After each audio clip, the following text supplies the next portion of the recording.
Hello everyone, welcome back to the channel, which is a thing now apparently. We're going to be talking about another book today.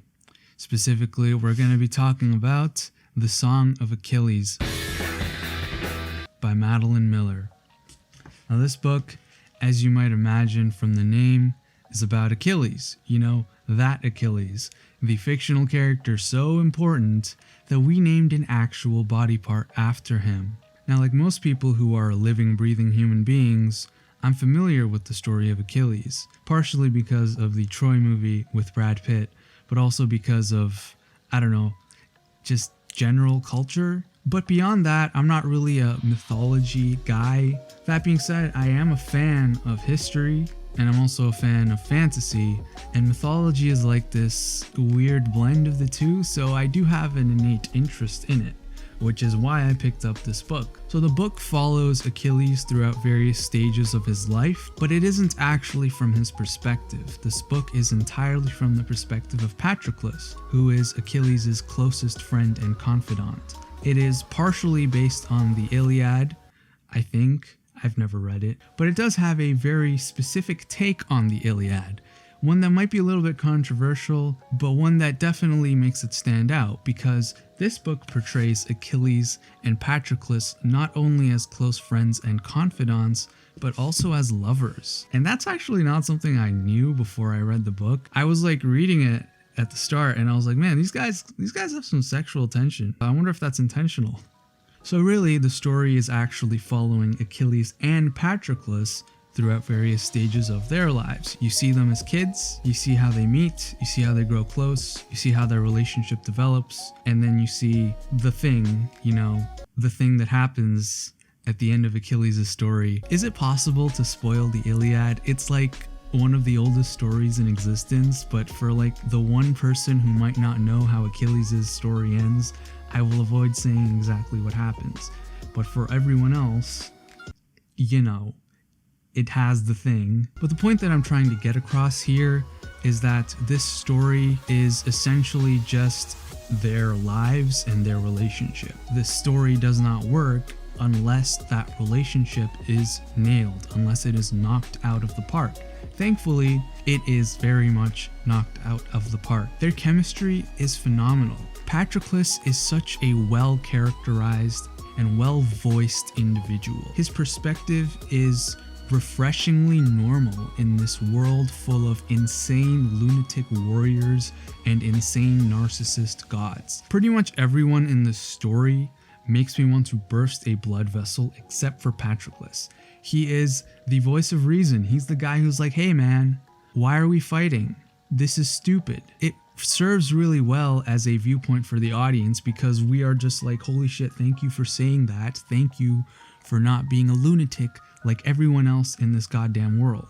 Achilles, of course, is the opposite. He is like the distillation of everything that the ancient Greek mythological society, I don't know how much of this is actually real, but he's like the distillation of everything that they would idealize. He is the Chad, the fucking hyper masculine ideal male body, and Patroclus is like a complete fish out of water in this world. So these guys are basically polar opposites from a cultural point of view, and yet they somehow blend well together and bounce off each other really well. It's endearing at times, but it also provides conflict at times, as you might imagine when you have people who are on the complete opposite ends of the social ladder. Achilles being this sort of idealized figure does actually make him a more compelling character as well, separate from Patroclus, because he is constantly in this position where he has to balance being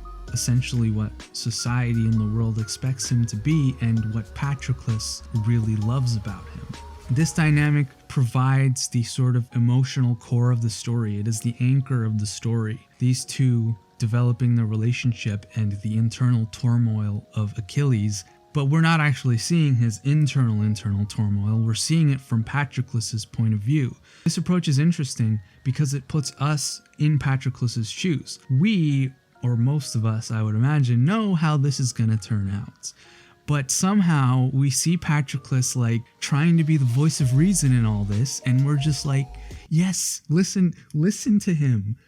do what he says. Please, for the love of God. It's a really effective way of getting the audience invested in the story for sure. When you're telling a story that everyone already knows on some level, it's very good to tell it with the awareness that everyone already knows it. Other than the relationship between the two main characters, the main draw for this book is definitely the prose. Madeline Miller's prose is known for being very poetic, and it's an assessment that I definitely agree with. Her prose flows really well and enhances everything that is actually being talked about. She does a very good job of making sure that it never falls into the realm of being too wordy or pretentious, or as they call it, purple.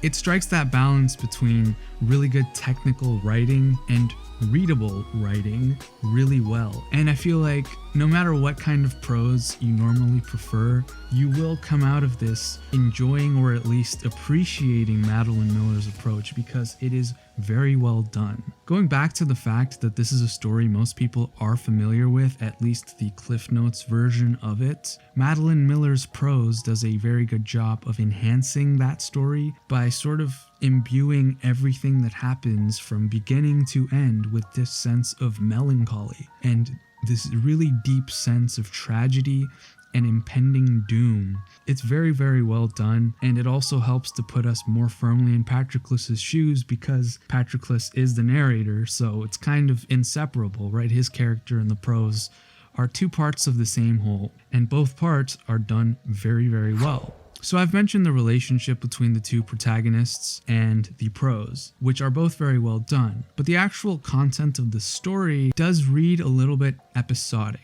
It's a little bit like a series of interconnected anecdotes that take place at various important parts of their lives. There isn't much of a story beyond that, especially in the first half of the book. And personally, this is a matter of personal taste. I completely understand that, but I have trouble getting into sort of episodic style stories in any medium. I'm always more interested when there's a sense of overarching plot. So I wasn't too terribly invested in the first half of this book, and if you're like me and you have similar tastes, then you might run into that problem as well. Of course, this is by design. Like I said, the core of the story is the relationship between these two and the prose with which it's told, so does it really matter that there isn't much of a story? Well, it's not something that I hold against the book necessarily, but it is something that impacted my enjoyment of it at the first half.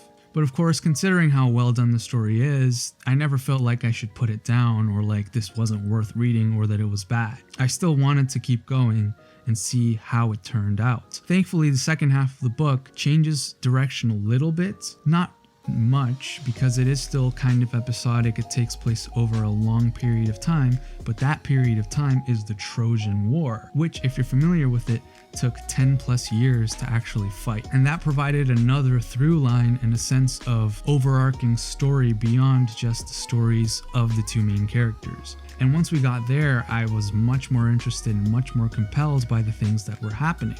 It only got better towards the end as well. The final act of this story is absolutely phenomenal. It is heart-wrenching, it is deeply emotional, it is tragic, it is beautiful. I mentioned earlier that she has this sense of melancholy and impending doom that she imbues the entire story with, and that definitely pays off. It pays off in dividends. It is so good and so powerful.